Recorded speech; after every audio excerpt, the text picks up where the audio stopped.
Dragon Ball Daima a le potentiel pour devenir un animé exceptionnel et de rattraper la chute terrible de Dragon Ball Super. Du moins, c'est ce que je pense et je vais vous exposer toutes mes attentes et mon avis global autour de cet animé qu'est Dragon Ball Daima.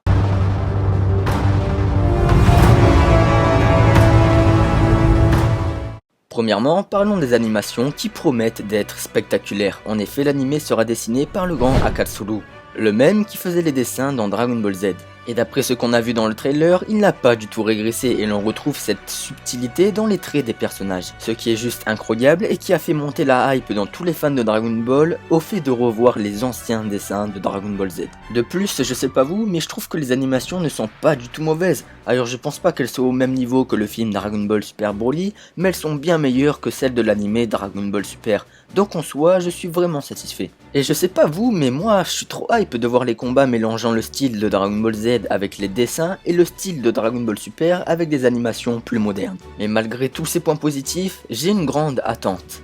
Je souhaite vraiment qu'ils remettent ces combats ardents avec du sang, des charcutages, en fait les combats de Dragon Ball Z tout simplement. Mais mis à part ça, c'est un grand oui niveau animation, dessin, etc. Petite parenthèse, dans la chronologie du trailer, on aperçoit un passage de Dragon Ball GT avec le Super Saiyajin 4, montrant officiellement que Dragon Ball GT est une suite parallèle à Dragon Ball Z.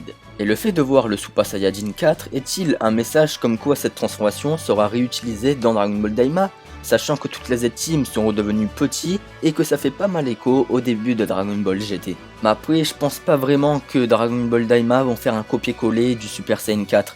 Peut-être feront-ils une transformation ressemblant au Super Saiyan 4, mais qu'il faut un copier-coller, ça je ne pense pas vraiment. Sinon, qu'en est-il de ce choix scénaristique de faire redevenir petit l'intégralité de la Z-Team ?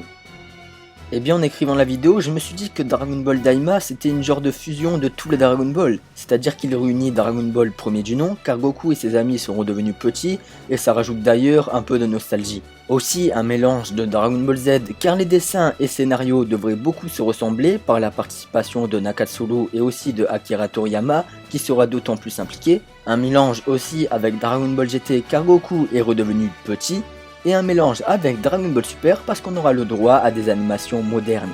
Et personnellement, ce petit mélange me hype de fou furieux.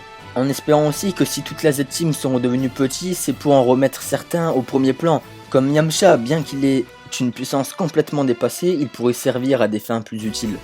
Enfin, ce que je veux dire, qu'ils aient pas rendu toute la Z-Team petit pour qu'il y en ait d'autres qu'on les voit pas du tout. Vous voyez, ça sert à rien. Autant mettre Goku et Vegeta si ça va être les seuls qu'on va voir sur le devant de la scène. Et je ne suis pas passé à côté de ce moment. D'après plusieurs théories, ce seraient des Makaioshin, c'est-à-dire des démons. Et je pense que c'est un univers qui n'a jamais vraiment été exploité et qui pourrait être super intéressant. On a aussi tous remarqué l'absence de Gohan, alors je sais pas quoi en penser.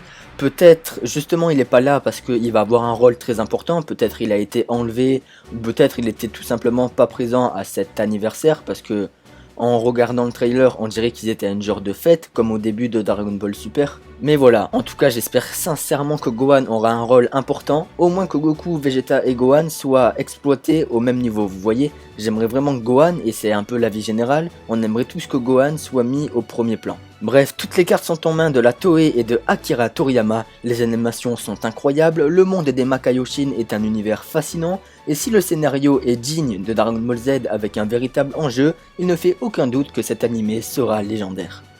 Bref, n'hésitez pas à me dire votre avis et vos attentes en commentaire, j'y répondrai avec plaisir. Et surtout merci à tous pour tous vos retours, ça me soutient énormément et ça me donne à chaque fois un énorme boost de motivation. Et avant de clôturer cette vidéo, j'avais une petite question.